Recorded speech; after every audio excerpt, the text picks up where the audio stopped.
ఈరోజు దేవుని కొరకు నీ ఇంట్లో నువ్వు నిలబడగలవా? దేవుని కొరకు నీ గ్రామంలో నువ్వు నిలబడగలవా? నీ ప్రాంతంలో నువ్వు నిలబడగలవా? నీ సంఘంలో నువ్వు నిలబడగలవా?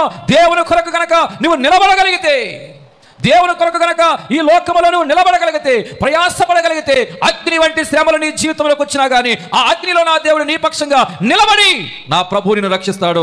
షడ్రక్ మెషక్ అబేద్నెగోలు దేవుని కొరకు ఈ లోకంలో నిలబడితే అగ్నిలో పడవేస్తే వారి పక్షంగా నిలబడి కాపాడిన దేవుడు. ఈ లోకంలో దేవుని కొరకు నువ్వు నిలబడగలిగితే నీ పక్షంగా నా దేవుడు నిలబడి నిన్ను కాపాడుతాడు. దేవుని కొరకు నిలబడేటువంటి దానియేలు సింహాల బోనులో ఈ లోకం వేస్తే సింహాల బోనులో దేవుడు దానియేలు పక్షంగా నిలబడి సింహాల యొక్క నోళ్లు మూయించిన దేవుడు. నీ పక్షంగా దేవుడు నిలబడి సింహాల లాంటి మనుషుల యొక్క నోళ్ళని మూయించి వేసి వారి మధ్యలోంచి నా ప్రభు నిన్ను కాపాడుతాడు.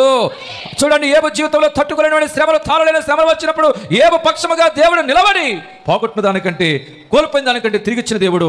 ఈ రోజు నువ్వు దేవుని పక్షంగా నిలబడితే ఎన్ని శ్రమలు వచ్చినా నీ పక్షంగా నా ప్రభు నిలబడి కోల్పోయిన దానికంటే ఎక్కువగా తిరిగి నా దేవుడు నీ జీవితంలో దయచేయబోతున్నాడు.